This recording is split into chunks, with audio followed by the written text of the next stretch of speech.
a woman devoted to her town. She was the deputy county treasurer. Away from the courthouse, you saw a different person. She loved to dance. Her life snuffed out in a savage attack. There was quite a bit of blood. She had been beaten pretty severely. She had to have been terrified. She struggled at the end of her life. She had no enemies. Nobody had a clue who would do something like that. Police investigate several troubling theories. Is it a close friend that got into an argument with her? There had been some shouting matches. Maybe she interrupted a burglary or a theft. After months of false leads and dead ends, The town was on high alert. a stunning discovery breaks open the case. It added a new twist to the crime. All of a sudden you realize, maybe I don't know all my neighbors. And points to a murderer in their midst. I was kind of speechless at first. I thought, my gosh. I mean, you just can't believe it.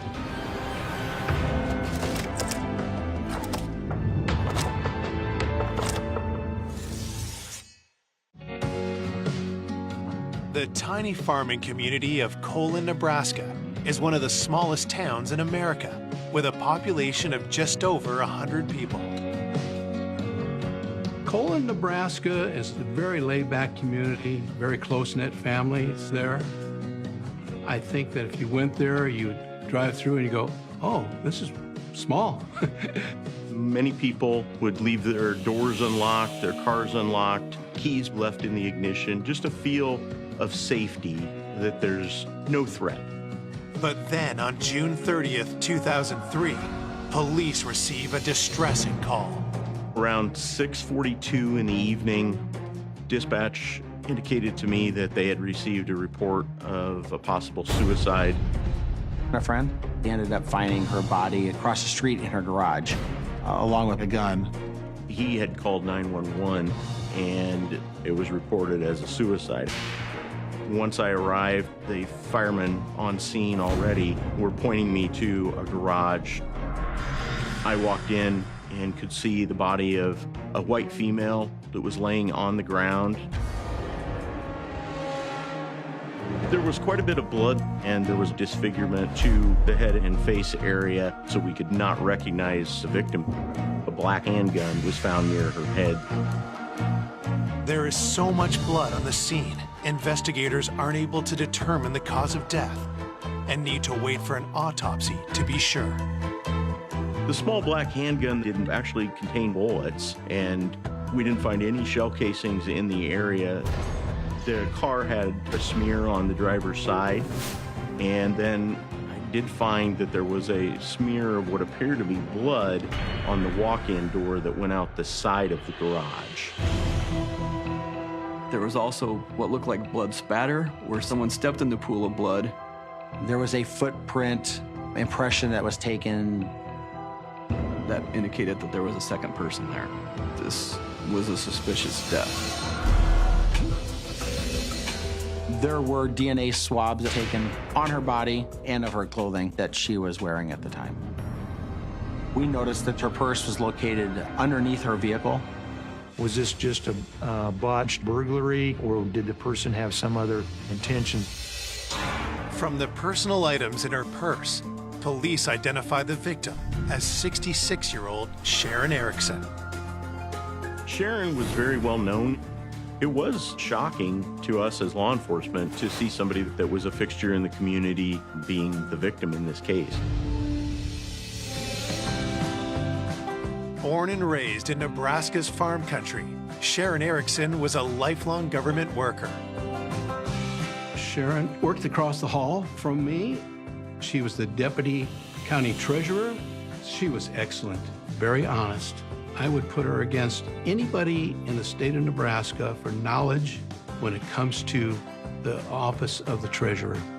She would do anything for you. Gosh darn. When it came to the office or anything, she was always attentive and very, very helpful always.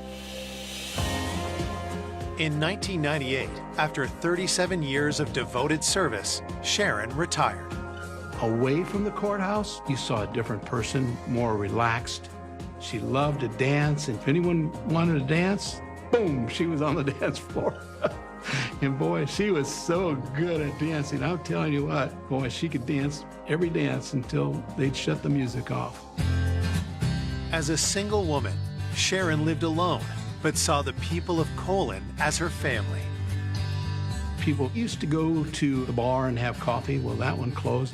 Sharon came over and she says, I have a little front room in my house there. Would you come and remodel it and paint it for me? She had me fix that room up and gave the locals a key for coffee. Had a coffee pot in there. It was just somewhere where they could go. She didn't charge them. That's the type of person that you're talking about. Police are at a loss when they realize Sharon was attacked just 50 feet away from the gathering spot she gifted to the town. Who could have wanted to kill her and why? Detectives expand their search for evidence to Sharon's home. She lived in what used to be a grocery store and had converted to her house. The other odd thing about Sharon's residence is that her garage was located across her house. And so to get to her car, she would have to walk out the front of her house and across Main Street. What or who could have lured Sharon out of her home and to her death in the garage? That we did find some damage to the back door that appeared to be consistent with some forced entry. There was a coal chisel that was found next to the door that more than likely was used. We also did find that the phone line had been cut. There was at least some planning on the attack. Someone was obviously trying to prevent her from calling for help. Inside, there was nothing out of place. When we started going room by room, we found that there was a holster for a small gun in her bedroom near the bed, and the gun was missing. That, along with her bed not being made and the back door having damage and being pried open, we started to have a picture in our minds that this may have occurred in the middle of the night. Our assumption was that there was a burglary. She was alerted to the burglary because of noise coming from the person prying on the back door, that she got up out of bed, grabbed her gun, and went to investigate what was occurring before she was killed. As investigators continue to process the scene, they are interrupted by volunteer firefighter and village postmaster Rick Hartman. He was friends with Sharon. He actually was the one that found her body. Mr. Hartman appeared to be a little more interested in the situation than some of the other firefighters that were there. Mr. Hartman had to be asked on several different occasions to stay behind the crime scene tape. After it kept happening, it really alerted a lot of us to, why does he keep doing this? Is there something else going on? Is there something wrong? Rick's behavior makes officers immediately suspicious, so they approach him for an interview on site. During the interview, Mr. Hartman had indicated that he was really close friends with Sharon. When Sharon would leave town, she would leave a key in her post office box for him to check on her house. So he was trusted by her. Sharon would come visit him every day when she'd come pick up her mail. But Rick tells police he didn't see Sharon that morning. He was asked to check on her after a worried relative didn't hear from Sharon that evening. Rick Hartman, he had gone looking for Sharon. Sharon was nowhere to be found. Mr. Hartman opened the garage door and you could see Sharon laying beside her car. Without prompting, he indicated that it was a suicide, that she had a gun, knew how to use it. But we were very confident that there was foul play involved. When Rick is asked to make a formal statement, his demeanor abruptly changes. He said, if you're going to arrest me, otherwise I'm leaving. I was taken aback. Why would he say that? Why would he do that? We need to look a little harder at this person and find out what that was all about. Coming up, new evidence reveals a disturbing detail. She'd been sexually assaulted. I was definitely shocked Small-town gossip sparks salacious rumors. There may have been more than just a friendship there. He was trying to hide additional evidence. And just when detectives think they have the killer in their sights, It had to be him. a startling truth is revealed. It sent shockwaves through the entire area. I went, what? You've got to be kidding me.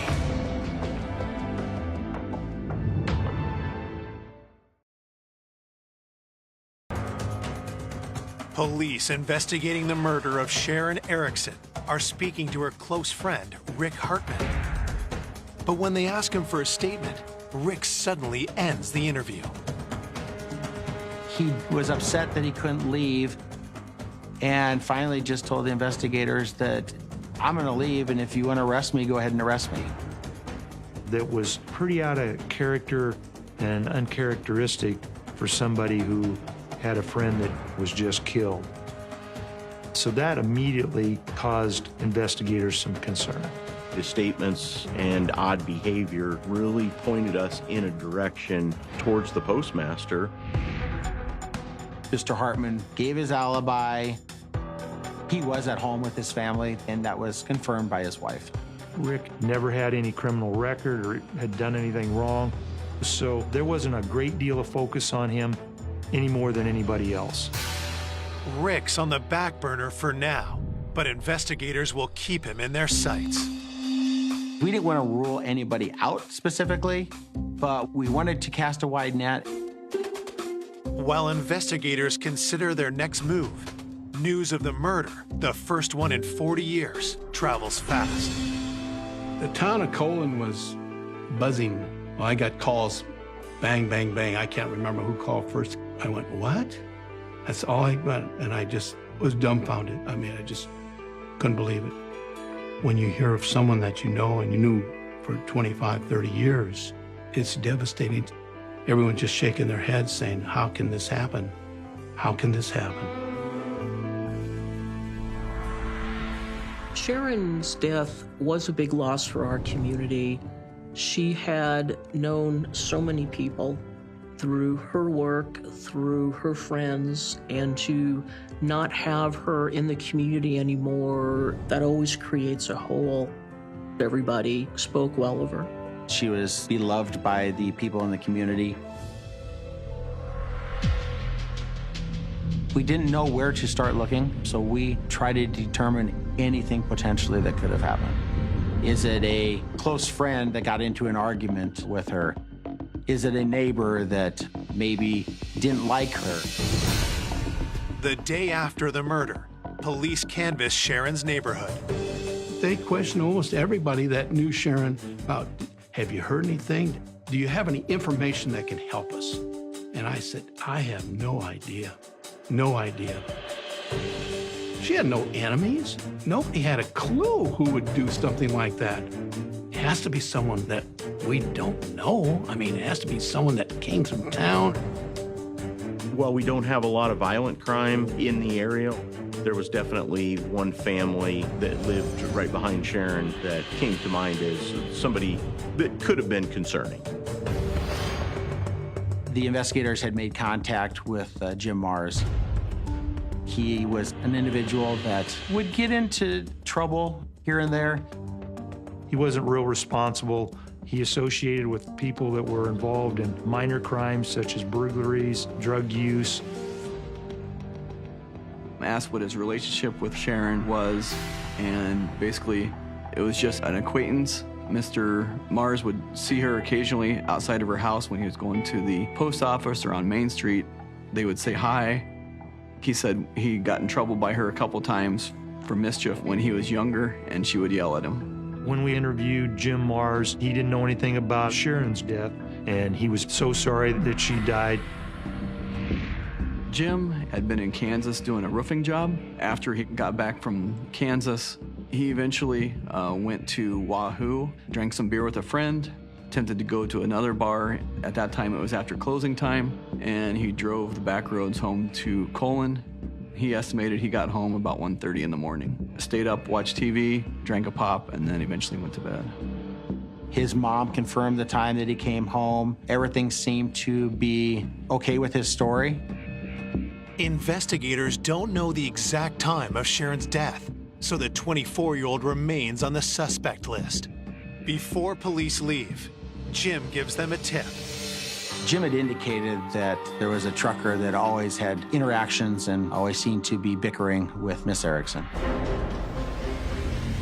The truck driver may have parked a little bit on her property and she'd get upset about it. He might have his engine running on his truck and it would bother her. And she would bring it to his attention, and he would not necessarily comply with her request. It was no secret the two didn't get along. We were gaining information from friends that Sharon had had disputes with this man. Detectives must now determine if a run-in with the trucker turned fatal. A lot of the community members felt that the truck driver was doing things to antagonize her and to cause more problems between them. That was something that was public because there had been some shouting matches, some vocal exchanges about the fact that this truck was running all night. Some of the people in the community who knew that he wasn't overly fond with Sharon, they kind of rumored him to be a suspect. Maybe the frustration amongst the two had just finally boiled over. It just seemed suspicious. I know the investigators had attempted to reach out to the truck driver in question and were unable to contact him. Police do all they can, but can't track down the driver's whereabouts. Today's technology is there's cameras everywhere. You're using your cell phone. At the time of this homicide, that kind of technology wasn't prevalent. We didn't know if we were going to find that person. Is Sharon Erickson's murderer on the run? That's concerning, and that was on the minds of probably all the citizens in this area. And probably the scariest thing for law enforcement in the community is that person likely to offend again?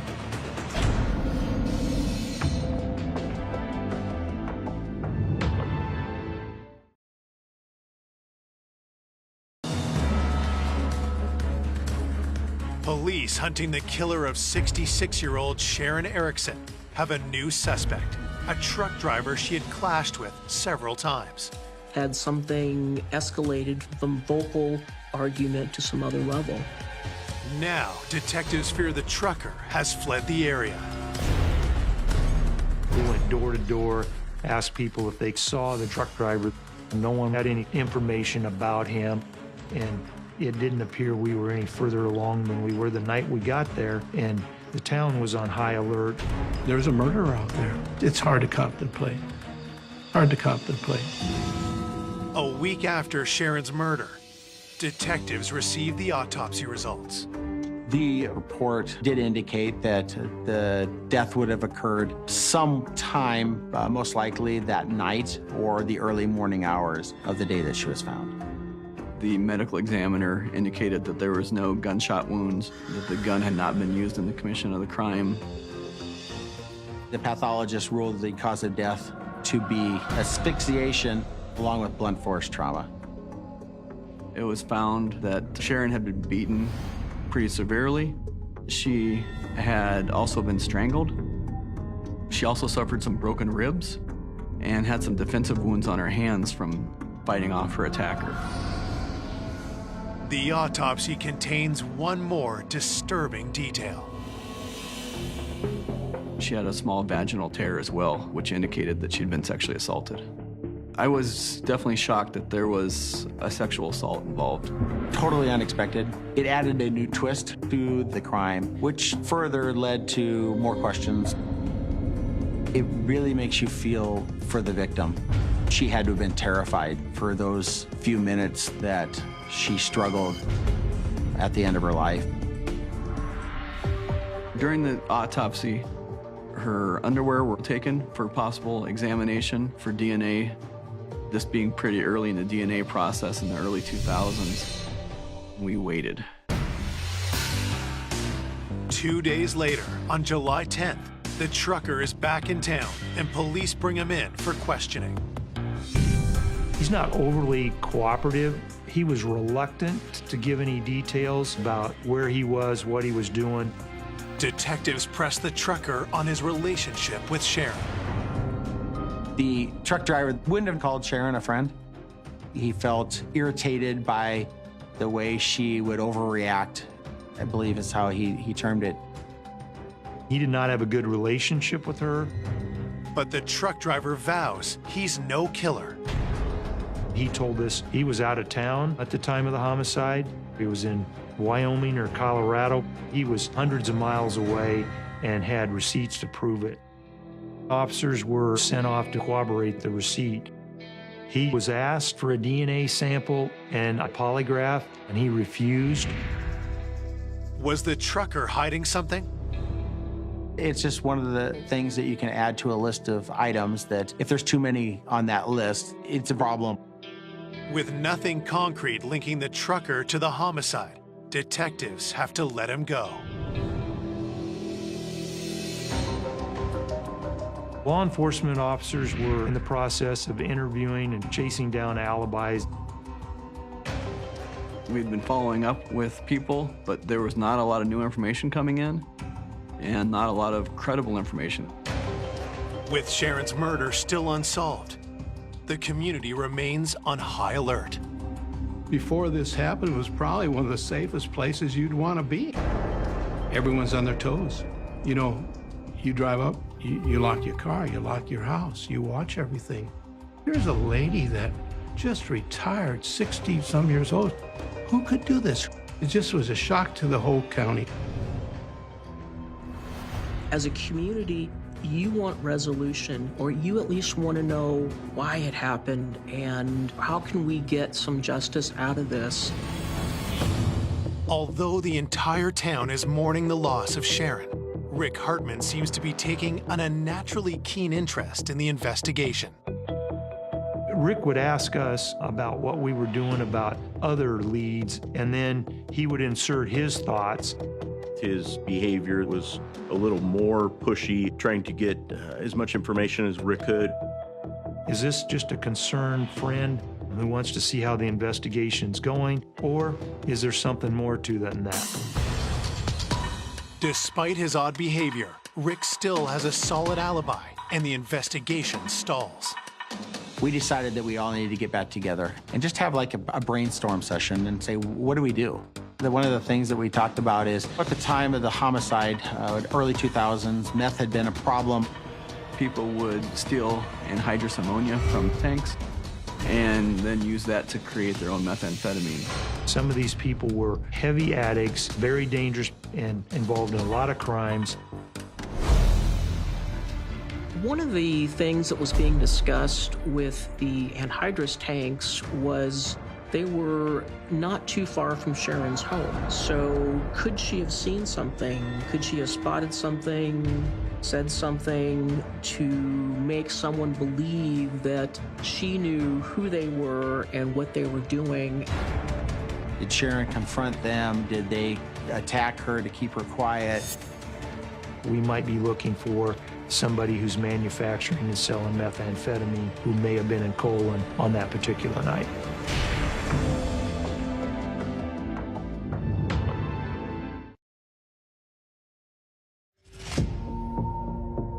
"5 weeks after Sharon Erickson is savagely beaten to death, detectives investigate whether she had been killed by a criminal gang manufacturing illegal drugs near her home.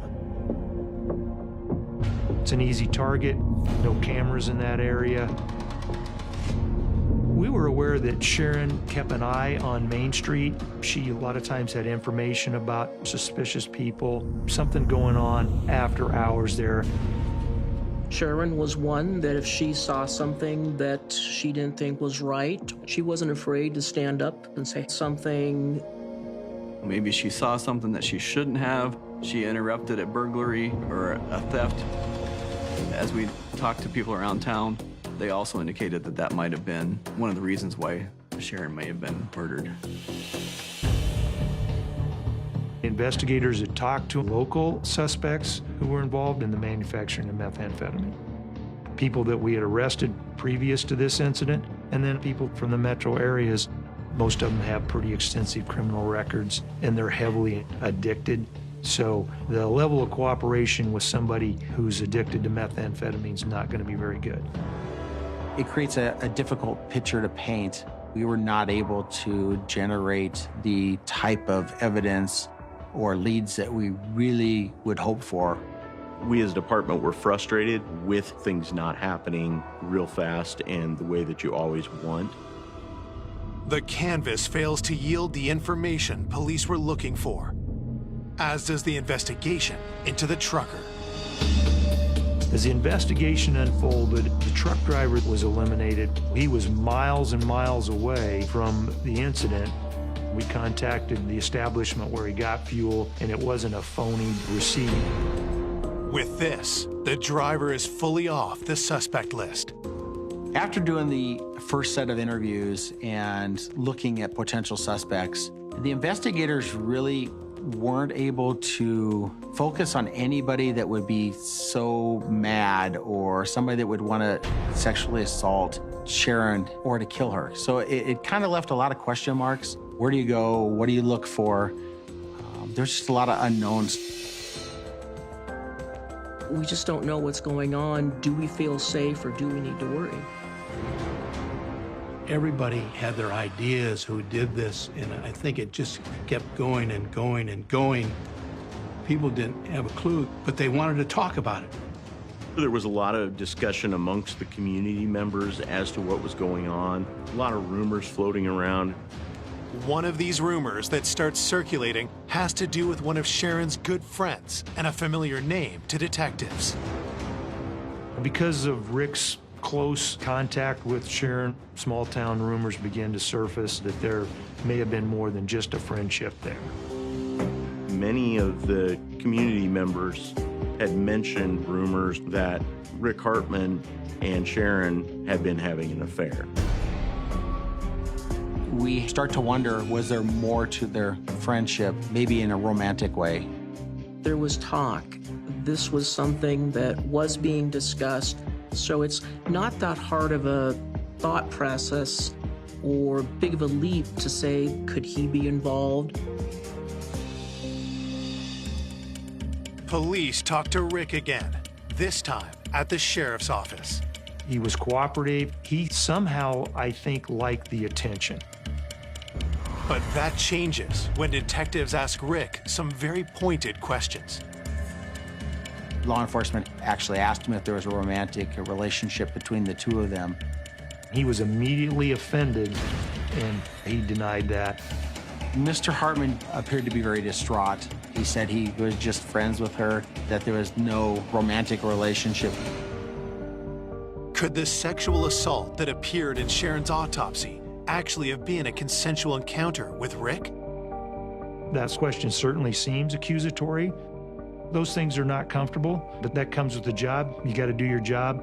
Rick was questioned in detail and really scrutinized on where he was, what his involvement was. There were a number of times he said, we got to look somewhere else because we were wasting our time on him. He became agitated and wanted to go home. Rick stands by the alibi he gave police back when they first questioned him 7 weeks ago at the crime scene. Rick was home with his wife at the time that we believe Sharon was killed. The investigators went and corroborated his story with his wife again. We really had no reason to believe that Rick's wife would not disclose if he were gone at that time. Even though there were a lot of things that kind of pointed to him, he had a pretty good alibi. With no hard evidence against Rick, detectives have to let him go, but not before getting one thing. We collected DNA from Mr. Hartman. We talked a little about it, and he says, but Don, I didn't do it. But again, you always have that doubt, what happened? There was just speculation and suspicion. 2 months after Sharon's murder, detectives finally receive results from the forensics lab. They had tried to do analysis on some of the items which were collected at autopsy to come up with a DNA profile. Will this be the break detectives have been hoping for? We were really needing something such as that to come through for us.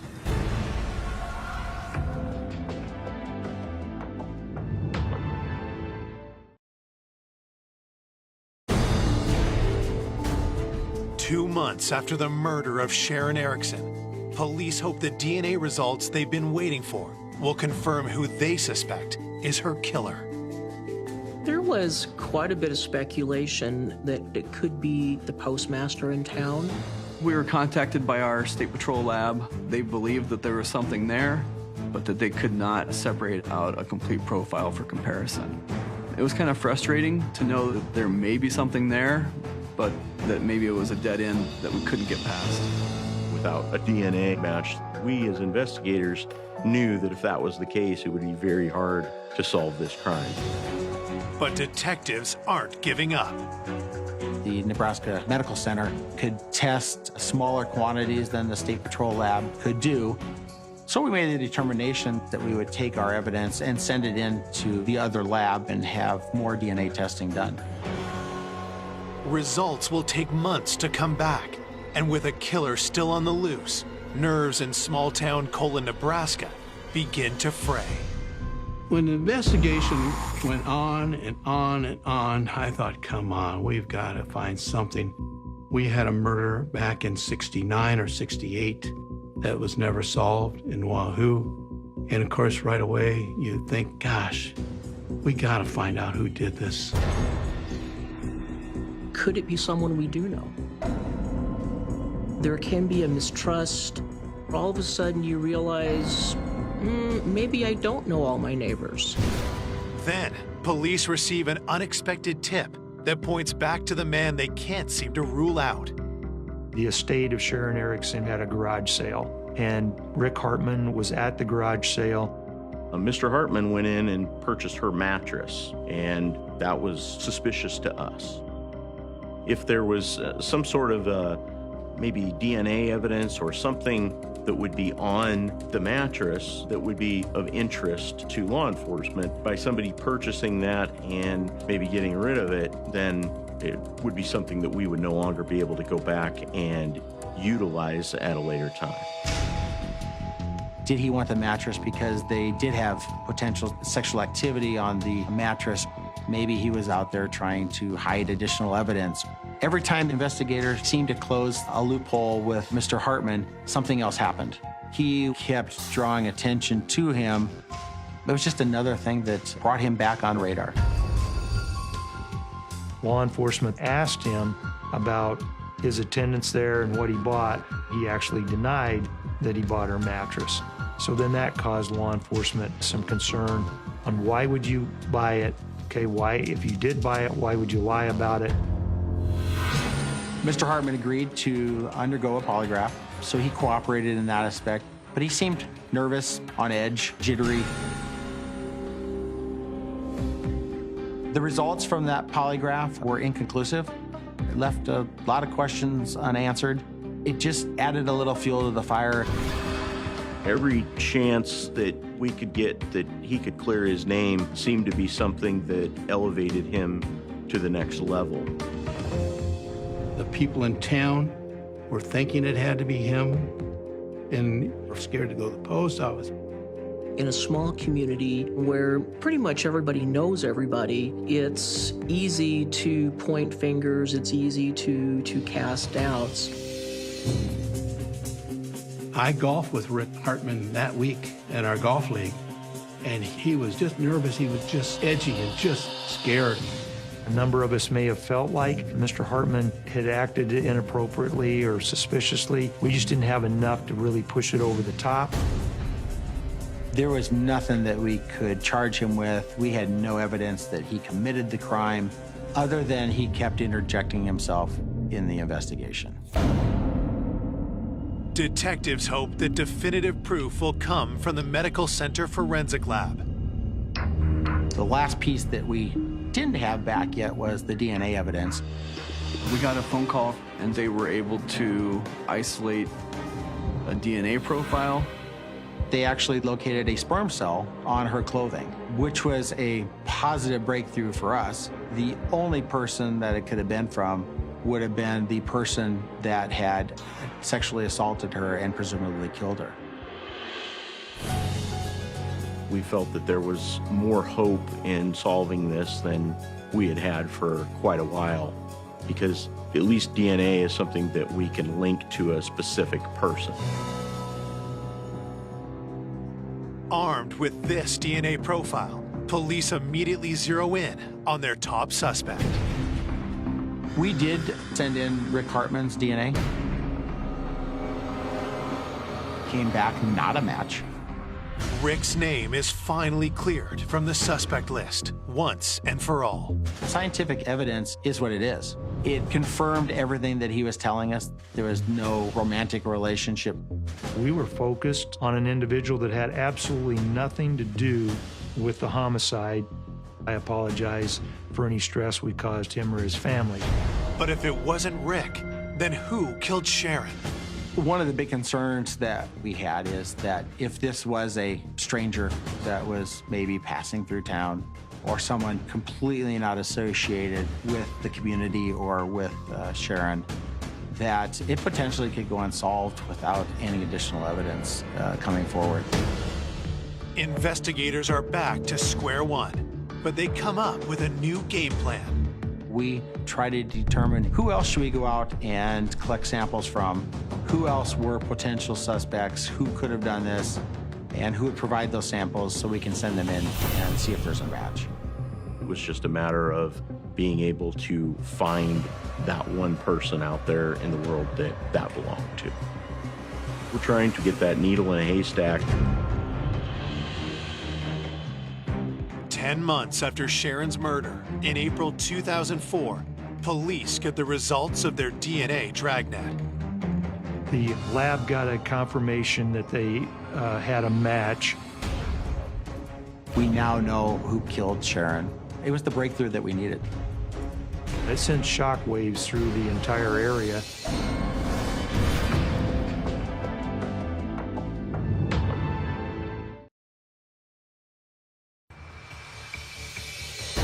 Almost a year after the murder of Sharon Erickson, police have matched DNA from the crime scene to her killer. The DNA came back and it matched Jim Mars. James lived nearby to Sharon. He was one of the people that police talked to early on. Jim had known Sharon nearly all his life. He had helped her out when he was younger, doing some yard work or snow removal. I was kind of speechless at first because he had no problem providing his DNA to law enforcement. I was shocked to find out that James Mars was the perpetrator. We had never seen that type of violence out of him. Once we had a DNA match with Jim, we needed to figure out where the holes in his alibi are. When we originally interviewed Jim Mars, he said he'd been out in a bar in Wahoo and later went home. The bartender believed the timeline that Jim had given us was fairly accurate. Jim's mother stands by her story, too. I think those alibis were solid, but they didn't cover him for the whole evening. What I think happened is he was home and left. He lived right across the back alley from Sharon's house. And even if he would have been home, that doesn't mean he didn't leave his house. The determination was that we did have enough evidence to proceed with the arrest and prosecution of Jim. We went to his residence very early in the morning, and he answered the door, and we placed him under arrest. He was shocked that he was being arrested, that he was considered the suspect. We brought him in to interview him. Police try to establish a motive. That was one of the unique things in this case, to find out and even just try to resolve that big why. Why would that even happen? He was reluctant to give any details. There were a number of times he said, "I don't remember." He sobbed at times.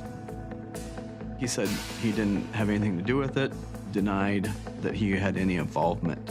When asked about the sexual assault, he stated that Sharon was an old lady and he wouldn't do that. And from that point on, he stated he wanted an attorney, and we stopped our questioning. We had filed charges for first-degree homicide, sexual assault. News of his arrest hits the community hard. This was very unexpected. I thought, my gosh, something's wrong here. I mean, You just can't believe it. I was hoping that they'd catch someone that I did not know the family. The reaction in town was split. There was definitely a thought that, oh, it couldn't have been him that did it. And then there were supporters that, well, we thought maybe it was him. While investigators are confident that DNA evidence will be enough to get a conviction, they get even more ammunition against Jim. We had at least 5 inmates come forward with information that Mr. Mars had confessed to them. He struck her, strangled her, killed her. These inmates were going to testify against him that he had confessed to them. With this information, investigators piece together what happened the night of the murder. Jim was at the bar, like he said. He had a few too many drinks at some point, went home. He wasn't able to sleep. From what he told the other inmates, he was looking for some money. He thought Sharon may be an easy target. He was just going to burglarize her house.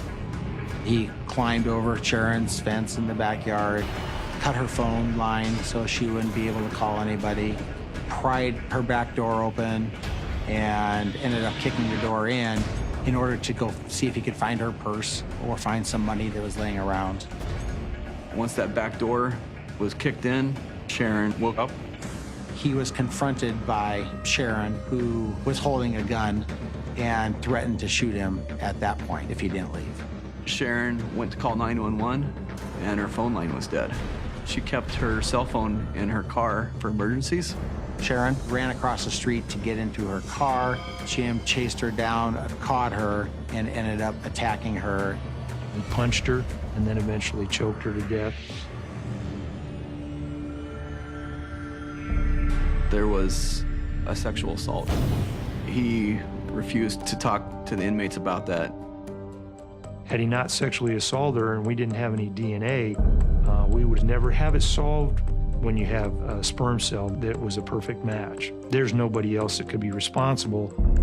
The chance of this being another person was out of this world. With the evidence we had, this was a slam dunk for his conviction. On August 15th, 2005, Jim Mars pleads guilty to second-degree murder. He is sentenced to life with no possibility of parole.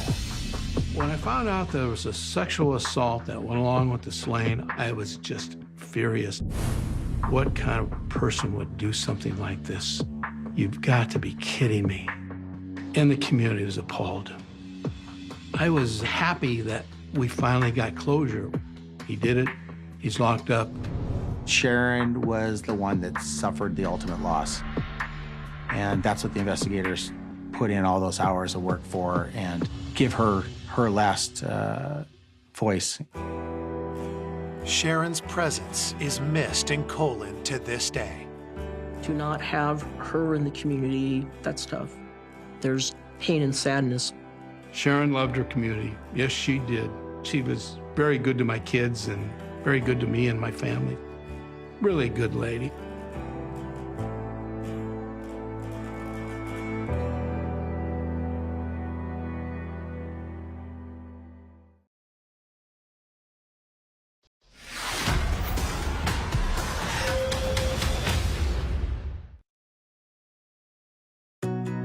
A sweet and beloved senior. Margaret liked being out. She liked being around people.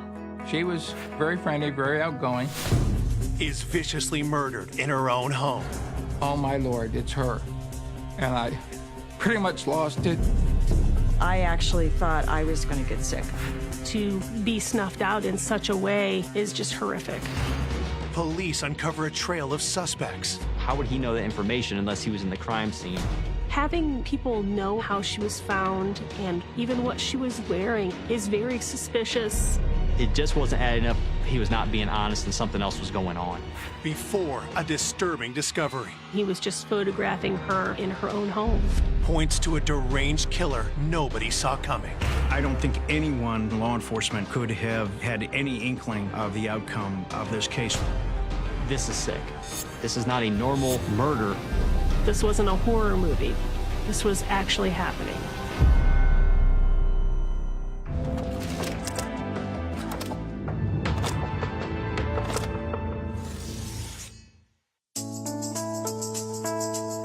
Wadsworth, Ohio, a haven for families just outside Akron.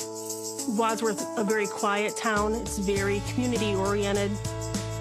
It's a great family community.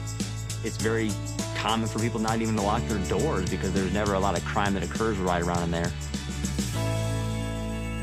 On a Monday morning, April 9th, 2018, the peace is interrupted when police receive a call from a worried citizen. Wadsworth Police. Yes, this is Howard Leisure. My aunt lives on Portage Street. A friend of ours stopped over there yesterday to check on her, and she was nowhere to be found. Okay. He says papers were on the porch for the last 3 days. What's their name? Margaret Douglas. Initially, the police department was contacted about Margaret being missing from her home. We don't know where she's at. She's 98 years old. Did she live there by herself? She lives there by herself, yes. And she never locks her house. So our initial response was to look for Margaret to see if she had fallen inside her home and needed help. Patrol officers walked through it, yelling for her to see if she would answer. We continued to canvass the neighborhood, and we did not locate her. If her close friends, she's not with them, something's wrong. We contacted area hospitals and looked in any possible place that she could be. Margaret was just basically missing. That evening, Howard and his wife, Cindy, head to Margaret's home to help police with the search. They asked if we could come down and meet them at the house. Howard and Cindy started to look for some items common for Margaret to have taken with her when she left. There were specific shoes that she would wear. They were looking for a little red wallet that she carried her money and her credit cards in when she left the home. So Howard went to look in that front closet. The clothes had dropped or slipped down that was piled in the top of the closet. He said, "Oh, I found her shoe." He tried to pull the shoe out. And I touched it, and it felt cold and clammy.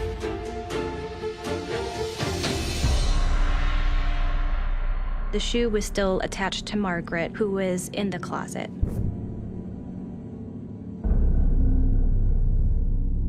And I thought, oh my Lord, it's her. And I pretty much lost it. Something I'll never forget, I'm sorry. But to find her like that. It was a terrible shock, especially for her nephew Howard, and I just remember the look on his face. I actually thought I was going to get sick. I think we were just so appalled and shocked that someone would kill her. What motive could there be to kill a 98-year-old woman? What could she have done to anybody that would have resulted in that? Margaret's home is declared a crime scene, and homicide detectives arrive. Margaret was positioned with her head down in the corner and her backside kind of up in the air. Her underpants were torn inside the closet there. Her nightgown was all unsnapped, and her bra was pulled up. I immediately thought that there was a sexual element to the crime. There was a lot of trauma to Margaret's neck region.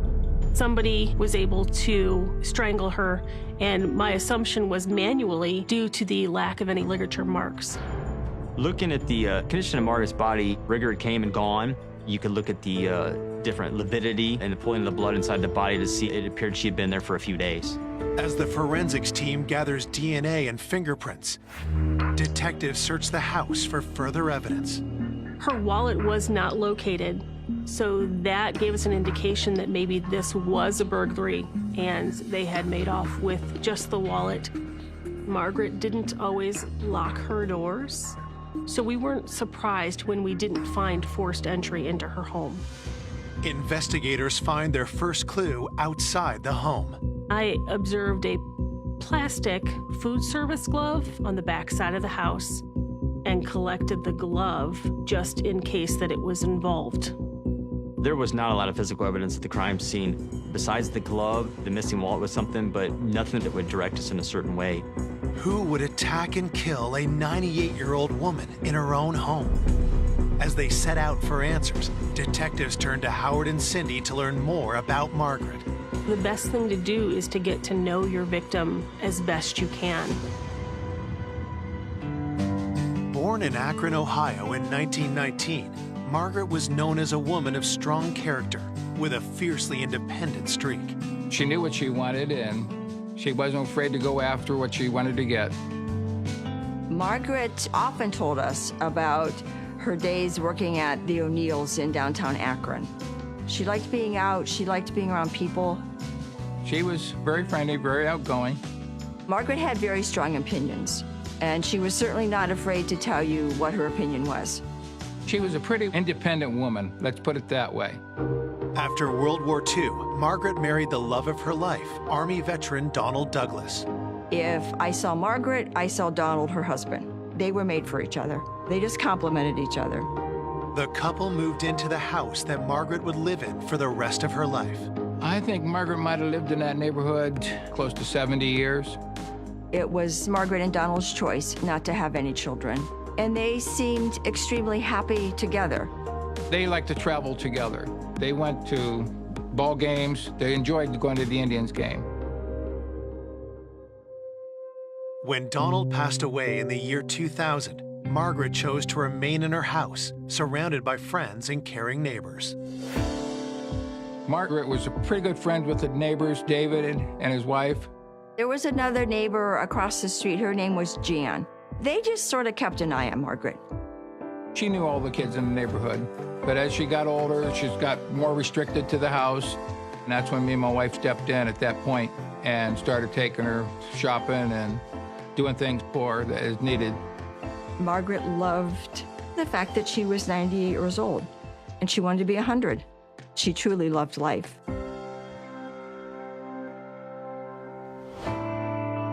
For someone to have lived such a wonderful, vibrant life, only to be snuffed out in such a way is just horrific.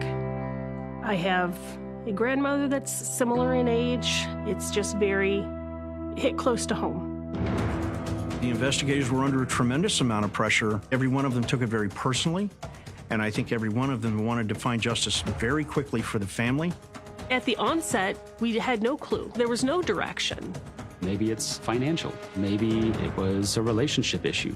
Maybe it was an argument that went too far and something happened that they didn't expect. But at that stage in the investigation, you just don't know. We need to start somewhere, so we start closest to her. So that would include looking at Howard and Cindy. We definitely leave everyone on the list until we can exclusively rule them out and have that be a certainty and not just a feeling. Coming up, is Margaret's killer hiding in plain sight? He knew details of where Margaret was found and in what state she was found. He's come back to the scene of a crime. Detectives unearth dark secrets. We found a journal about a desire to kill people. He was videotaping her while she slept, stalking his victim like an animal stalks its prey. Leading to a killer no one saw coming. This is somebody that's ultimately going to be a serial killer if he's not caught.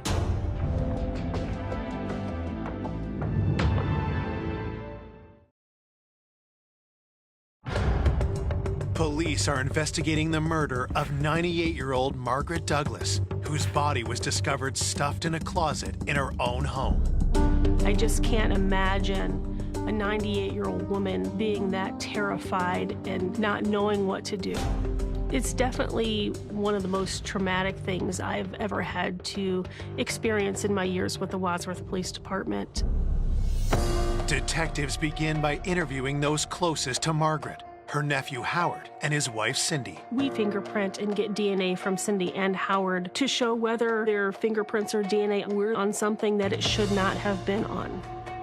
We did subpoenas for phone records and also location data, GPS data, so we could tell their whereabouts during the time in question.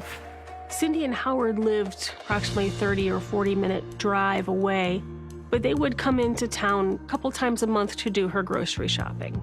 She always paid with cash. We swung down, went to the bank, she threw $200 out to go shopping with. Police ask Howard about Margaret's finances. Was there anyone who stood to gain from her death? Margaret was really in charge of her own finances. We did look into those accounts and check for activity. We were never able to locate any activity that was out of the normal. Does she have a power of attorney or a will or anything then? No. We've been telling her she needs a will, she needs this. She would never take the time to do it. There was nobody that we could find that would have any financial gain from her death. Could Howard or Cindy think of anyone who might wish to harm Margaret? Any problems with her? Did she want to argue with people or anything like that? Nothing? No, sweet old lady. And nobody else, she didn't, have any problems with anybody that... Not that I know of. She was... Margaret often knew. That's why it's so just horrible.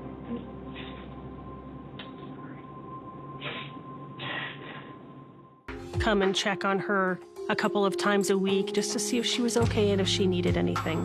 David has the most contact with her. Yeah, he'd go every week, take her trash out, and then he'd put the can back in the next day, so. After interviewing Howard and Cindy, detectives try to contact David, but he's not answering their calls. There was some concern not being able to reach David, and that was troubling.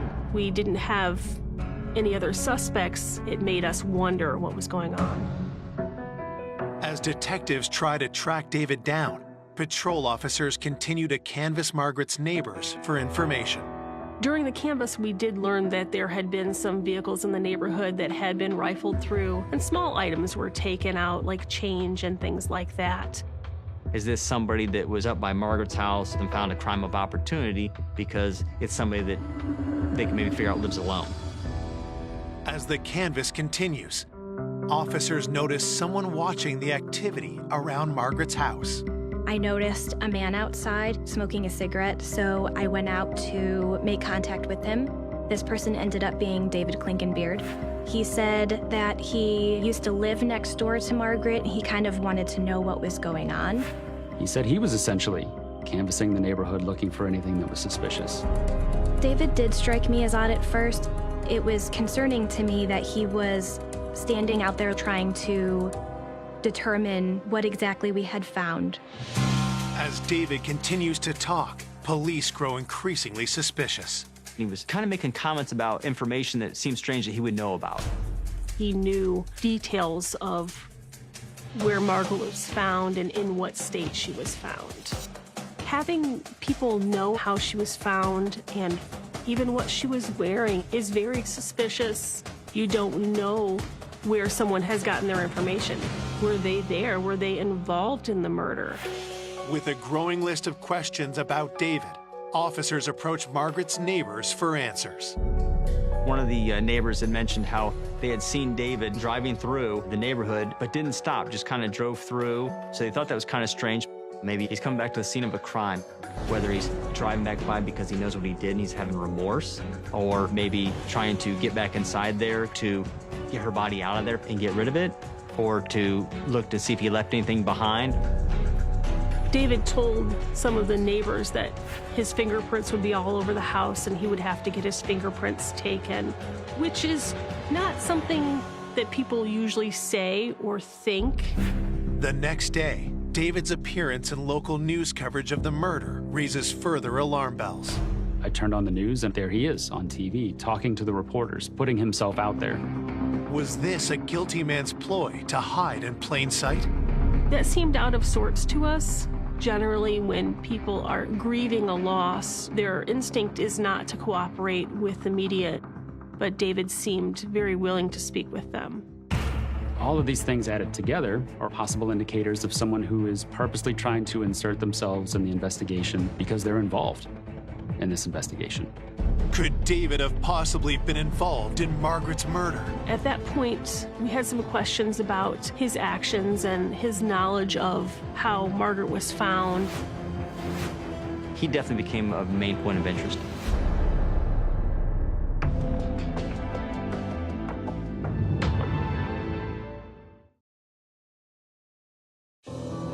On April 11th, 2 days after finding Margaret's body in her own home, police bring her former neighbor, David Klinkenbeard, in for questioning. David told us that he last saw Margaret when he was helping her with her trash can on Wednesday. You didn't come by on Thursday or Friday, not Sunday? No, not till Sunday. On Sunday, he had gone over to the house and he didn't locate her.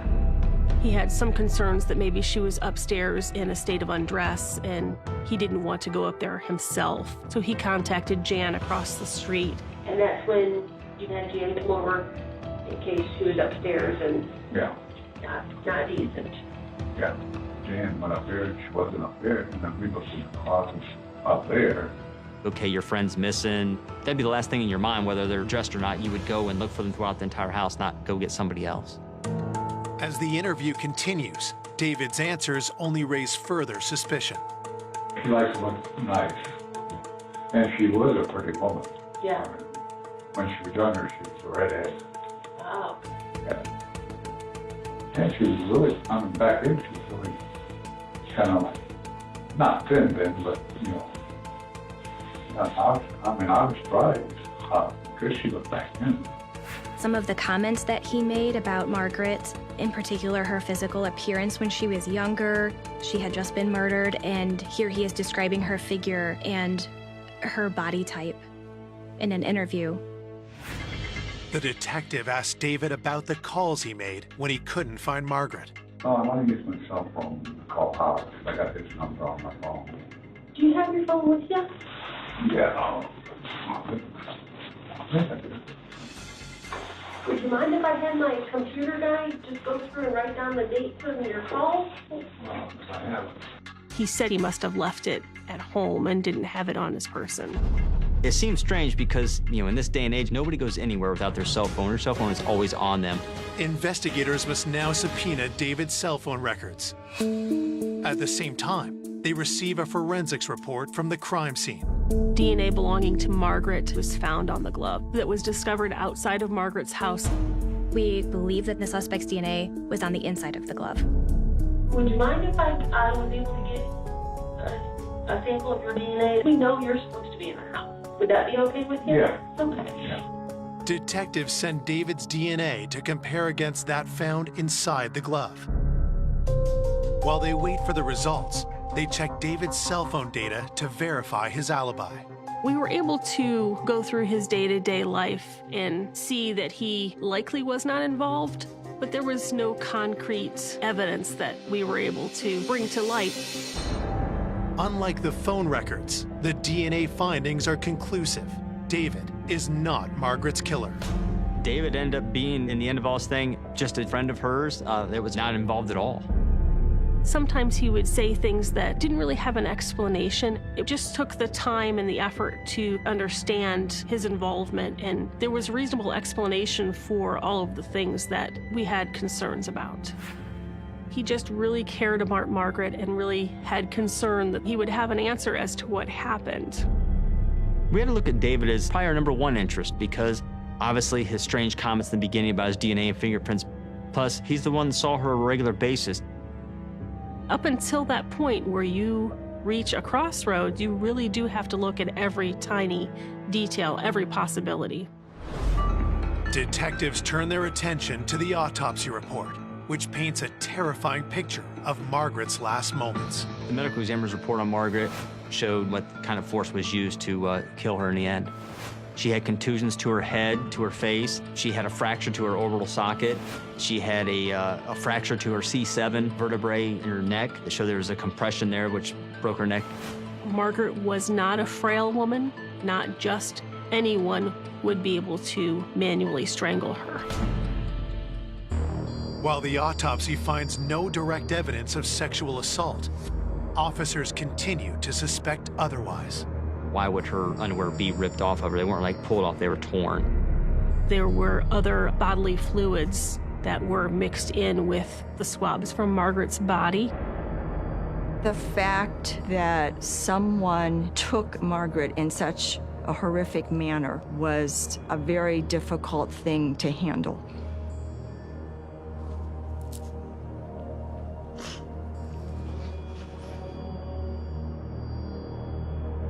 As homicide detectives regroup to search for new leads, Patrol officers alert them to an unusual crime reported in the early morning hours of April 8th, the day before Margaret's body is discovered. There was a report of a carjacking very near the scene of Margaret Douglas's home. In a community like Wadsworth, we don't have carjackings. That's not a normal call for us. They happened in such time close to one another that we had to wonder if they were related. The carjacking victim is a local man named Paul Shalott. Paul had reported he was driving along and he happened to notice a 19, 20-year-old man limping, like having trouble walking up the street. Paul had reported to us that he was just being a good Samaritan and picking somebody up that he thought to be injured. So as he went out to help him, he said the gentleman just slid into the driver's seat and then locked the doors, wouldn't let him in, and took off with his car. Officers grow suspicious when they quickly locate Paul's car near the site of the carjacking. The car was found very quickly, and it was found right there in the same area it was taken. Literally, like, not even a block away from where he had picked this gentleman up, supposedly, and lost his car. This happened at a building that had cameras on the outside, so we wanted to kind of investigate Paul's story because it just didn't seem quite right.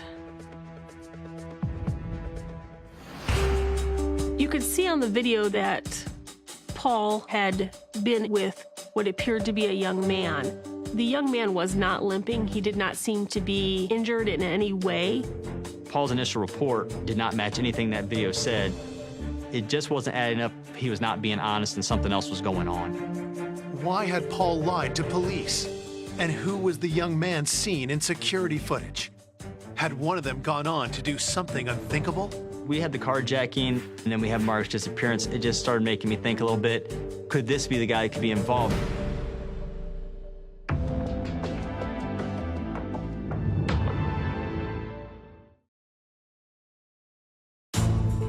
Police investigating the murder of 98-year-old Margaret Douglas have a potential new lead after learning of an alleged carjacking in her quiet neighborhood. Somebody that's willing to perpetrate a crime such as a carjacking makes you really wonder, is this related to a murder that's just happened a couple blocks away? But when security video proves the victim, Paul Shalott, has lied to police, detectives demand answers. When I interviewed Paul to get the whole story, he was very nervous, and then he finally started telling us the truth about how he came to be in that area and what really happened. He was on an app trying to meet somebody, and he did come across somebody. He said he worked for a church, and he didn't want them to find out that he's using a site to try to meet up with young men. He didn't want to admit it right away, but they started getting involved sexually in the car. The male subject he picked up, I guess, started getting upset that things weren't going his way. The young man that he met up with just kind of snapped and took the car, not what Paul had expected when he met this person online. With Paul finally being honest, detectives change course and ask if he knows anything about the murder of Margaret Douglas. He was aware of what had happened and that she was a victim of a homicide. But Paul did not know Margaret at all. He had no ties to her, and real no ties even in that neighborhood. He was just there basically to meet up with somebody that night. Then I started thinking, well, now we need to know who was driving that car, who carjacked him. Paul was asked for the account information for the app that he used to meet this person on. He said he couldn't remember the email he used or the password he used to get in there. Paul was embarrassed about what he had let happen and the fact that he was involved with a young man. He had deleted everything from his phone that was relative to that. We weren't able to recover any of that information. So we had no way of proving or figuring out who it was that he may have met up with that night. After hitting another dead lead, frustrated investigators know that public fear is only growing. There was definitely some fear. There were people that would normally stroll down the street, walk their dogs, let their kids play outside unsupervised, and things like that weren't happening after Margaret's discovery. And the emotions for everybody were really high and heightened. They're all locking their doors now, and they're really watching for everything. So it was definitely a shock to all of them. With the community on edge, Margaret's family continues to struggle with their loss. The hardest part going through all this is the time-consuming and the worrying and the waiting for the outcome, and you're not sure what's going to happen. That was hard. You know, none of us are patient, and we all want to know what happened here, why someone would do this. The reason you're doing what you're doing is for the victim. You want somebody to be held responsible for what they've done. Believing that the carjacker may be a serial criminal, police take a closer look at the petty crimes reported around Margaret's neighborhood. The crimes all took place in just a few block area. Is there somebody in this neighborhood that's committing a whole bunch of crimes for some reason, because we weren't seeing those crimes spreading out throughout the city like we typically would? You have to wonder if the person who's committing these petty crimes has escalated to commit something more horrific. On the night of April 13th, 4 days after the discovery of Margaret's body, police received several calls about 2 young men. We had received a lot of different calls where people had seen 2 male subjects running around, creating mischief, doing things at the park, doing things at the church, and in cars. A couple of young males were taking some type of device that had wheels on the bottom and hanging out in one of the parking lots. That same night, police respond to a call that changes everything. It was reported to us that there had been a break-in to a trailer that was at a construction site. When officers investigate, they get a huge break. Someone had left their cell phone behind at the trailer. Does the phone belong to the person responsible for the neighborhood crime spree, including Margaret's murder? Investigators used forensic software to unlock the phone. The phone came back to a subject that we had been known in our area for different car break-ins and little thefts from cars that happened in our city, and especially over in that area. He was identified by one of our officers as Zach Thronson. Zach was known to us, and he did have a troubled past. He had been in some more serious trouble, and we were all familiar with him. At this point, we thought that we really needed to bring Zach in and talk to him about what he had been doing that night. Zach was found sleeping in his car at the high school in the parking lot. As officers bring Zach into the station for an interview, something immediately catches their attention. Zach had some scratches on his legs, which made me wonder where those came from. Are they defensive wounds from somebody fighting back against you and scratching you that way? Could they be from something simple, explainable, or evidence into what we were looking into with regards to Margaret Douglas?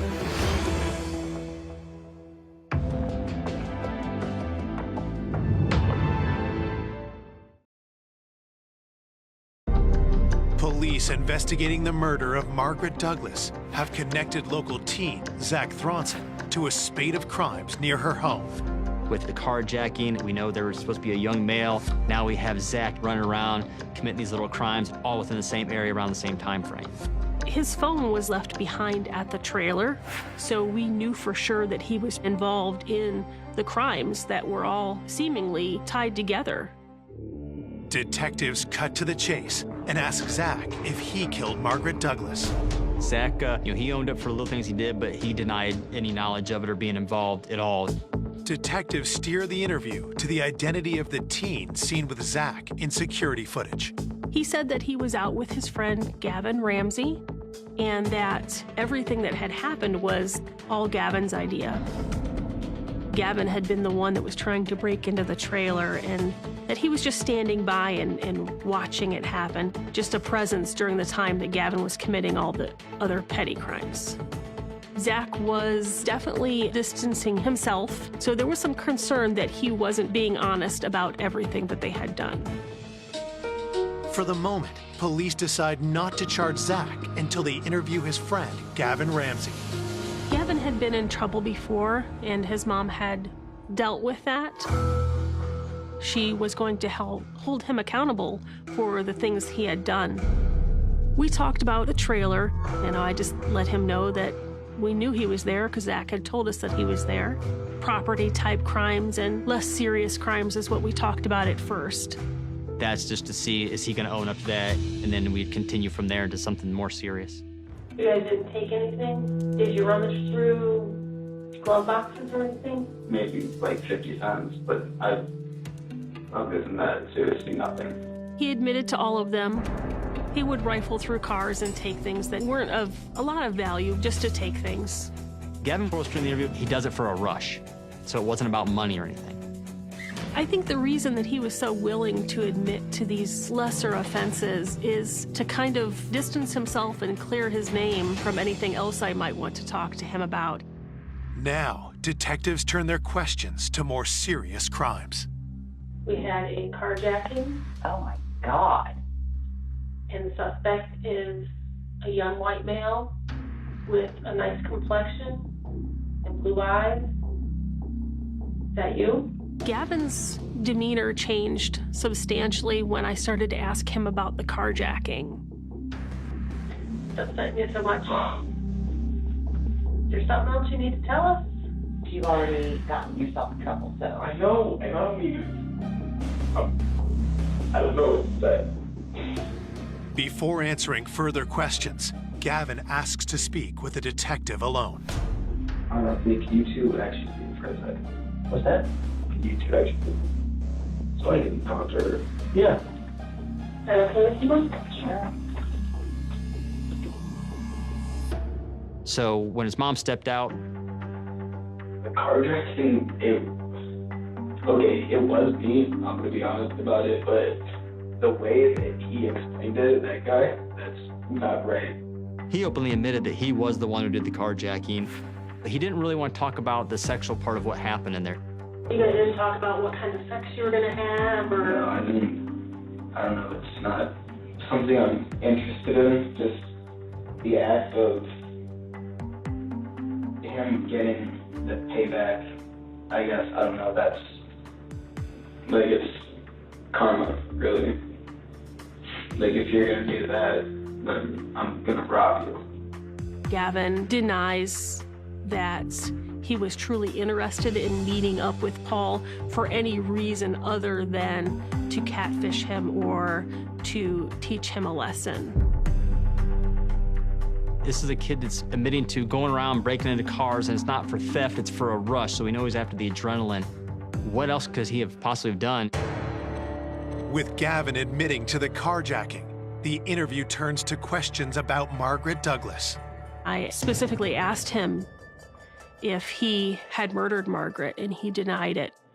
There's no reason that we would find your DNA inside her house, because we swabbed the hell out of that house. You shouldn't. I mean, if you've never been in there, then obviously we wouldn't. But, I mean, you name it. We swabbed it, we took it. I'm sure you know we were there all night. Yeah. He was hiding something. There was more to be said. I didn't feel that this avenue had been exhausted with him. This was something that we probably needed to revisit, maybe from another direction. For now, detectives allow Gavin to leave with his mother. At this point, we have nothing other than the petty crimes, which are handled through juvenile court, so we wouldn't actually take him into custody to hold him. But they have one request for Gavin's mother. I let her know that we had concerns and that I would like to look at his phone. I was expecting to find information about how maybe Gavin was victimized. Instead, what officers find on Gavin's phone changes everything. Officer Cooper discovered Google-type searches, murder in Wadsworth, Margaret Douglas investigation, Wadsworth PD reports on homicide investigation. Then, detectives find something they never would have imagined. There were actually photos and videos of Margaret Douglas.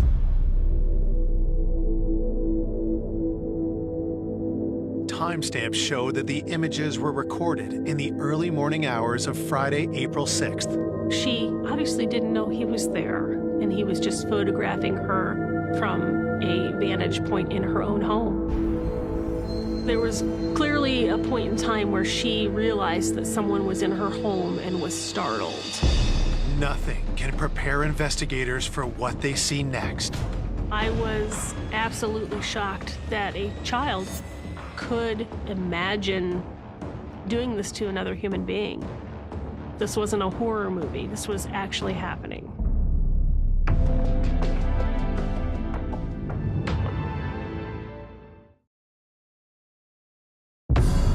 Detectives investigating the murder of 98-year-old Margaret Douglas have found disturbing evidence on a phone belonging to 17-year-old Gavin Ramsey. The first thought in my mind was, he knows we're going to discover this. And I could just imagine him fleeing.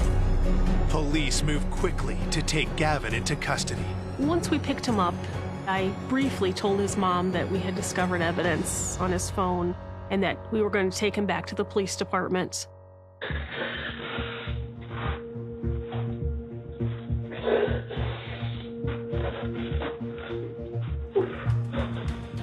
It was definitely not the easiest interview that I had ever done.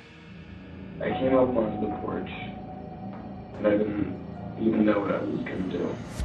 I don't know, I felt like going into the house.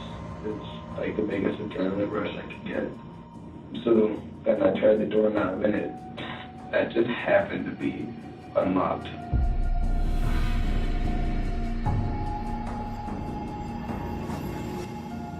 He was videotaping her while she slept, stalking his victim like an animal stalks its prey. So how long do you think you were in the house before you woke her up? I don't know, probably like 10, 15 minutes. You could see in some of the photos the obvious horror on her face as to what was happening. And then from the time you woke her up to the time you ended up on top of her, choking her, how long did that whole part take? Oh, it's probably like 5 minutes. He had used both hands to squeeze her neck and push her neck back against the floor, strangling her. He said that once he realized the gravity of what he was doing, it was too late, that she was already gone. For officers, the most disturbing questions involve what Gavin did after killing Margaret. When I saw him, it was just like, this is sick. This is not a normal murder. The sexual nature of his actions was kind of a topic that he was not willing to talk about. He degraded her by using her for sexual things and videotaping and taking pictures. He'd actually been in there with her for a while. And then I checked my phone, and it said it was like 4 something, and I knew my mom had to get up at 5 for work. So he takes the body, finds the closet, because he has to get home. He throws in there to hide her because I don't want anybody to find her. I don't want anybody to know it's me.